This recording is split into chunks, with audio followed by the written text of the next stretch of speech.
Hey, good morning. It is 10 past 2 on a Saturday. I'm back in the office and I'm going to get straight into it. At the end of my last video, I said, let's look at the smoke machine. And that's exactly what we're going to do today. I'm going to quickly break down the design of the smoke machine, how it fits into the guitar, how it works, and I'm quickly going to, very quickly demonstrate it. Before I get started, though, there is a little caveat. If you've ever built anything, if you've ever decided to that you were going to build, it doesn't need to be a guitar. It could be anything. I had this when I was working on my sort of early Raspberry Pi projects, but it could be anything. Anything you decide to create or build or do or anything, there's going to come a point where you get stuck. And the very first thing you do when that happens is run to the internet. Like it becomes a habit now. You get stuck, you run to the internet. This wasn't something that we had, back in the day, but now it's literally just habit. The problem with this build is that I can't do that. I think I said it in my second or third video when I was talking about making the syringe driver for the blood. I can't just go to the internet and say, I'm stuck, what do I do? How do I do this? What do I do? No one's done that before. Like, it's not a case of, well, I can just maybe adapt. There's nothing. I'm just kind of making it up as I go along. And that, therein lies the problem. With this little smoke machine, the concept is there, but I am just kind of fumbling my way through it. So I'm going to take you through my process from beginning to end. But the finished product, as it is now, went through so much trial and error, where I genuinely had no idea what I was doing. I knew what I wanted. I knew the goal I wanted. It had to look like this, it had to be this size, and it had to function exactly like this. How I get there was just a constant case of, well, this doesn't work, this doesn't work, this doesn't work, this doesn't work, refining and adapting, and eventually getting to where it is now, where I'm super happy with it, and it actually does what I needed it to do. So first things first, let's break down the concept. Okay, so the concept for the smoke machine follows the same pattern as the rest of the guitar build and all the features in it. And that pattern is, how do I take key scenes from the 1973 film The Exorcist and turn them into features into a guitar? Because I like all my projects to have a theme. So I broke it down in my second video. What I did was I picked 5 key iconic moments of that film and turn them into features. So, for example, the flame launcher is the candelabra that Ellen Bernstein has in the loft, which shoots flame when she walks through. It's the only real, well, there's maybe 2 jump scares in the movie, but that one just really stayed with me. I love that bit. And the blood, the blood flowing is that scene. The lights, I broke it down in my last video, the help me words coming through on her midriff, pushing through the skin.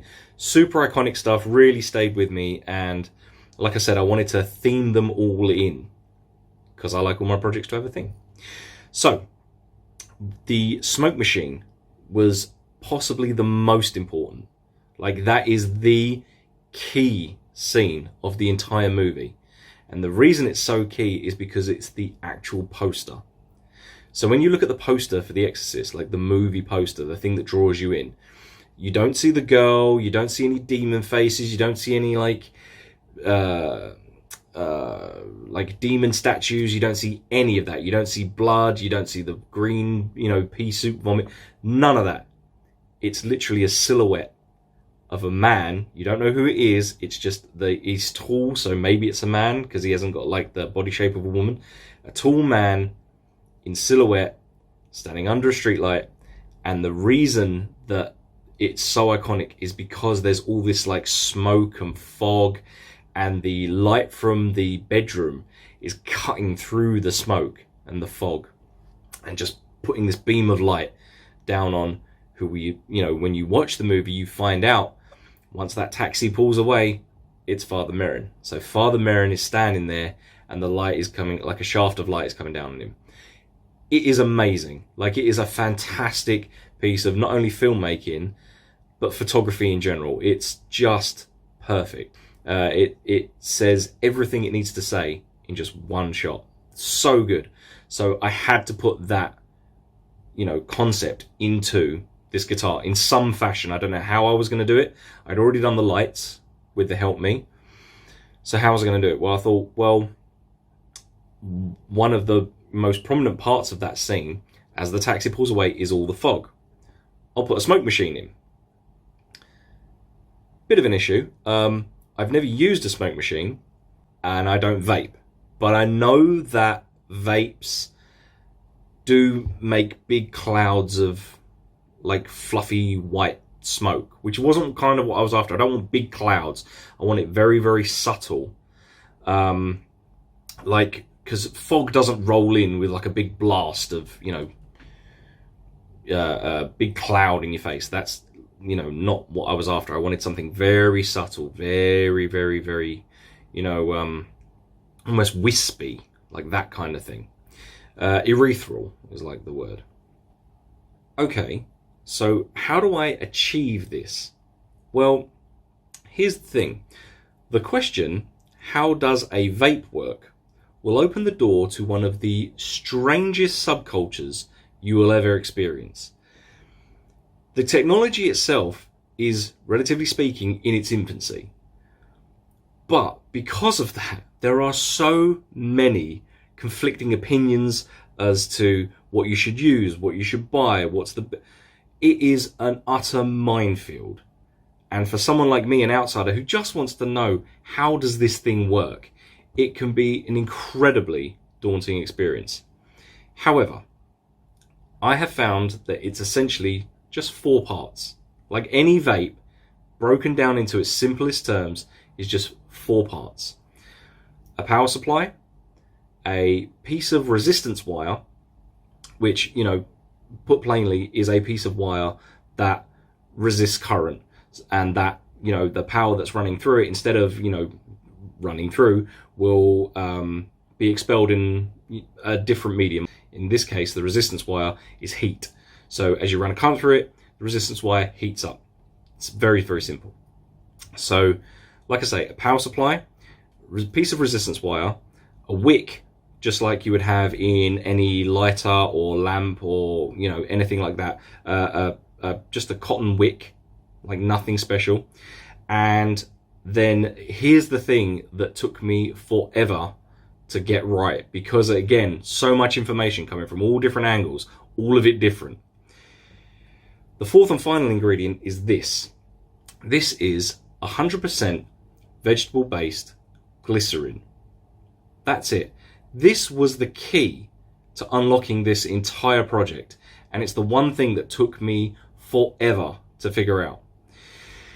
So what I'm going to do is I am going to bring the guitar over, flip it over, let's open the back, and I'll explain you again.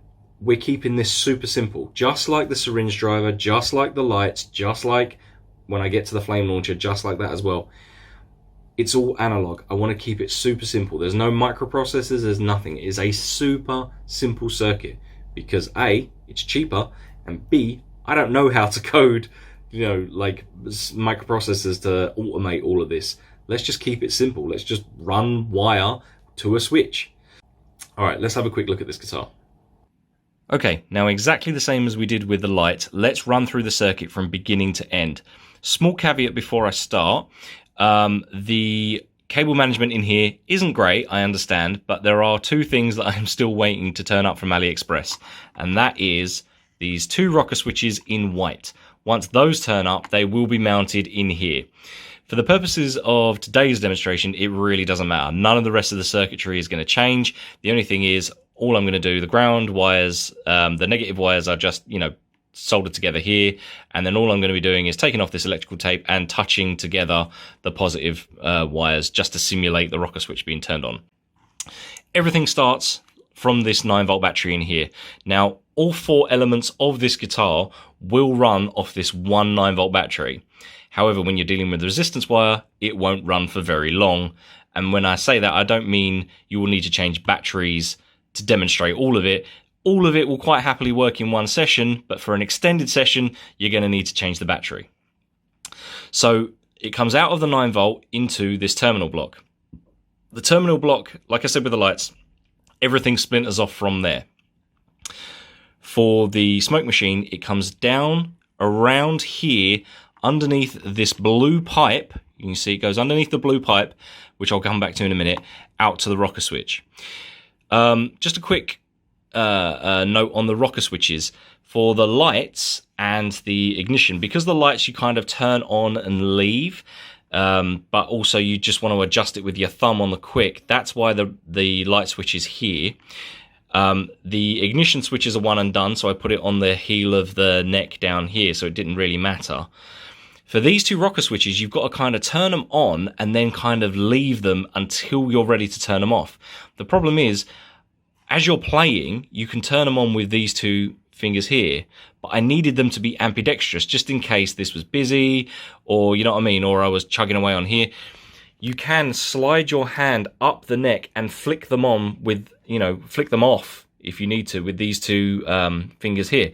So whereas the other ones are kind of like, you just turn it on and you're done.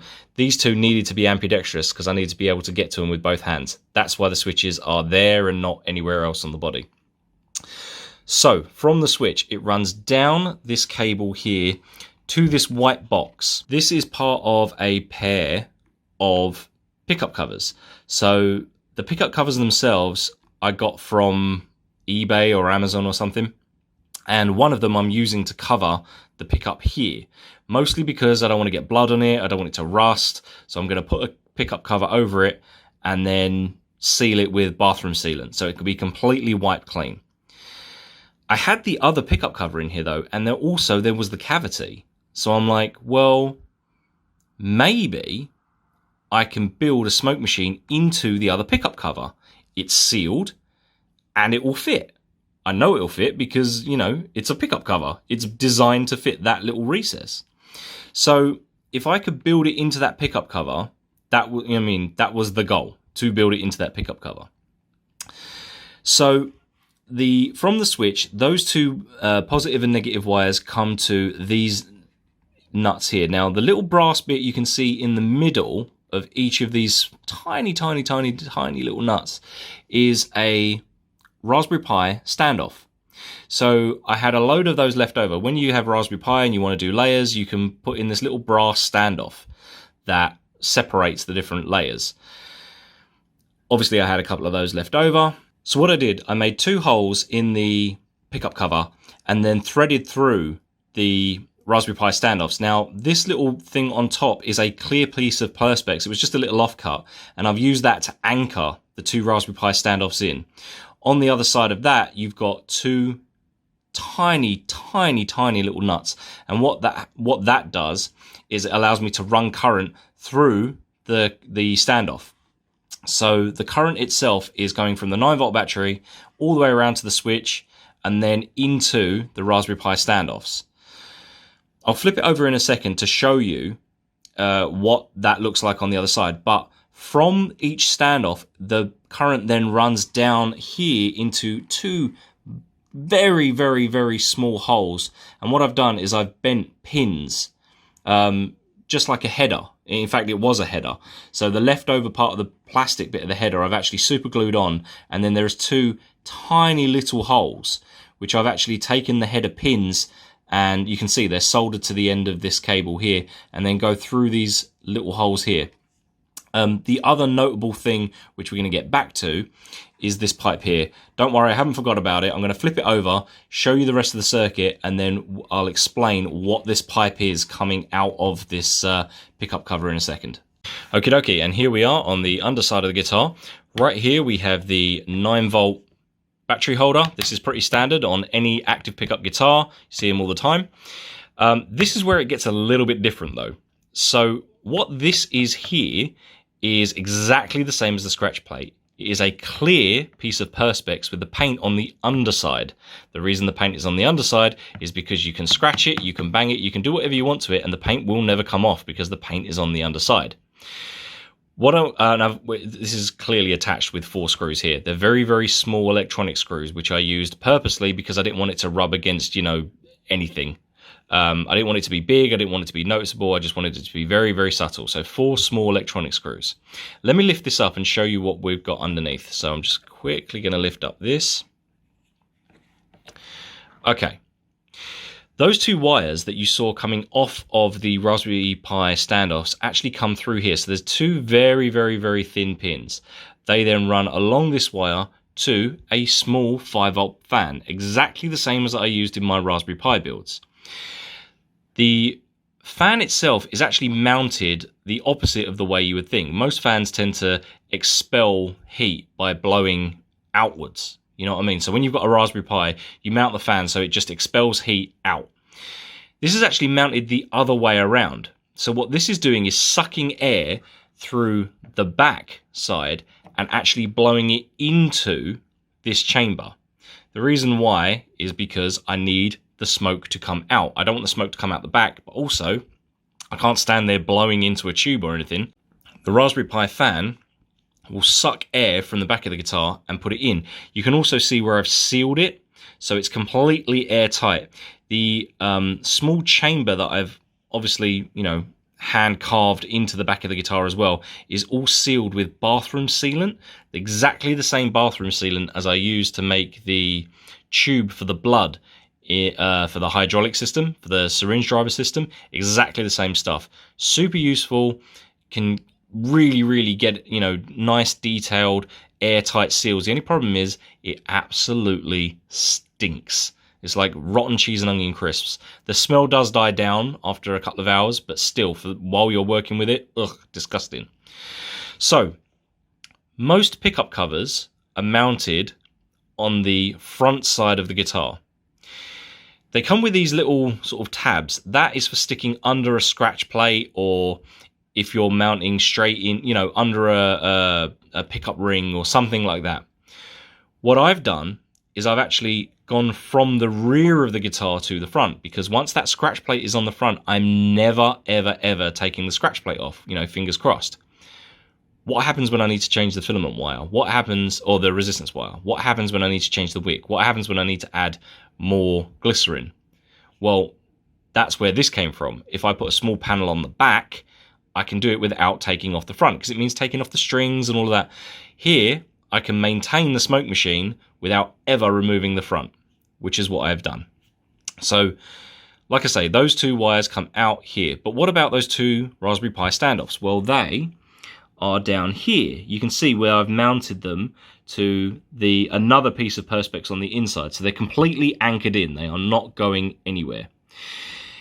On the top of the Raspberry Pi standoffs, you'll see 2 screws. All that's doing is allowing me to attach this small little loop of resistance wire. So the resistance wire comes out, wraps around this screw, just screw it in, and then it goes out and around and around and back down to the other one. What that does is that when I click the switch here, not only does the fan come on, but also a current is passed through this resistance wire and this gets hot. The wick on the inside is absolutely secreted with 100% vegetable glycerin. When that gets hot, what that does is produce large amounts of vape cloud or vape smoke. The fan is sucking in air from the outside. It's filling up this chamber with air. The air's got to come out somewhere. The glycerin is also filling up this sort of entire chamber with smoke. It's got to go out somewhere. It can't go out because the fan's blowing inwards. So it's going to come out of this little hole down here. Now, this little hole has also been sealed with bathroom sealant. That's what this kind of like gooey stuff or gooey looking stuff here is. It's not actually gooey. It's actually kind of rubbery to the touch now because it's dry.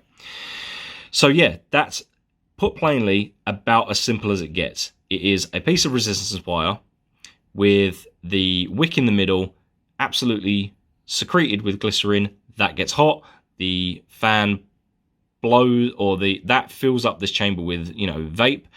The fan blows that straight down the hole Where does that go? Well, let me flip you back over and I'll show you. Okay, so looking at the guitar from the other side now, you can see this tube here. Now, what this is again, Wilkinson's, Wilco's, whatever you want to call it. They do everything in there, and it's pretty cheap, or at least it was pretty cheap, you know, before the best part of 6 months ago. So this here is just a piece of plumbing tube, like nothing special, just a piece of plumbing tube. The end of it was really, really wide. So what I've done, you can see the thing here, I filed it and sanded it and got it absolutely down to the bone, because when that scratch plate goes on top, I want it to be completely level. I don't want any lumps or bumps. So this is literally as low profile as I can get it. It's also at a 90-degree angle, so it comes straight out, which is again sealed with a bathroom sealant, but then it just kind of disappears. Like, where does it go? What it does is it disappears into, you're never going to see it because it's all, you know, it's a bit tight down there, but it just disappears into the wood down there. It never makes it into this chamber. It never sees this chamber, and it never sees this chamber. So where does it go? Well, what I've done is I've drilled a hole that's exactly the same width as this tubing, all the way down here to this little pocket I've made here. Now, you can see the tube, the blue tube here, because I haven't painted it white yet. So the blue tube then comes out of here. It never, ever, ever touches this cavity here. It never does. It just comes down here. I did this with hand tools. This, like, entire process took me forever. Can you imagine having to drill out, like, first of all, having to cut a cavity, a square cavity here, which doesn't go into here, like, never makes it through there, has to stop. And then taking that and then taking it down here. Like, it took me forever. But anyway, it comes out in here. Now, this mesh here, what that is, I went to another shop, a bit like Wilco's, called Home Bargains, and bought a waste paper basket. I cut a small section of this metal waste paper basket, pushed it in there, it's only pushed in, and painted it white. So now we have a grill here. So when you turn on the smoke machine with the switch here, smoke will start filling up in this chamber. Then the fan is pushing air down, and it's going to come down here, all the way down, and start coming out here. Now, you probably can't see. In fact, you know what? I'm going to pull it off. I'm going to pull off this so you can actually see inside. Come on, actually get. All right, there we go. Let's just pull this piece of waste paper basket off. So you can see the tube comes out the side of this cavity that I've carved into it, and I've cut this slit. Now, the reason that I've cut a V-shaped slit is because I want a little bit of smoke here. I didn't want all the smoke coming out at the end, and I didn't want all the smoke coming out of this end. So the more it comes down, gradually the wider the slot comes out. Hopefully, that will be enough to keep a nice even amount of smoke coming out. But we'll see. I might need to adapt this later. Also, I am going to paint it white as well. So what you should end up with here is, as you're playing, you flick on the switch and a sort of like ethereal, wispy amount of smoke coming out. And I didn't want it to be like a big vape cloud. I didn't want it to be a big blast of smoke. I want it to be super subtle. I want it to be creepy looking. So what I'm going to do is pop this grill back on and go into a place that is very well ventilated, because I don't want to set the any alarms off at work, and then flick it on, and I'll show you basically how it works.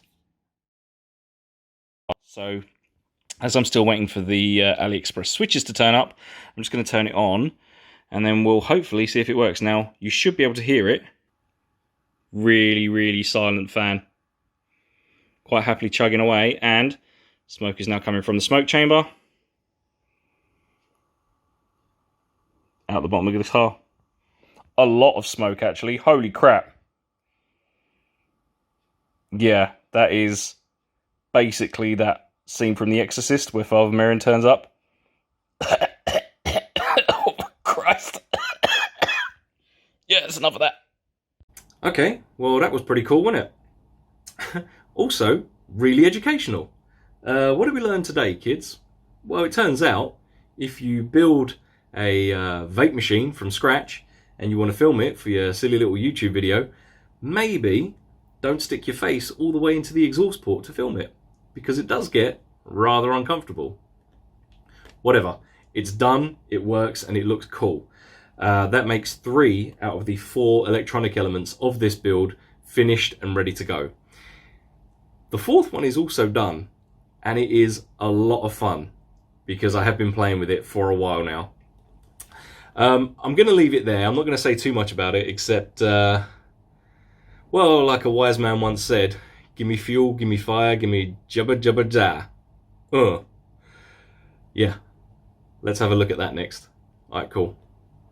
Peace.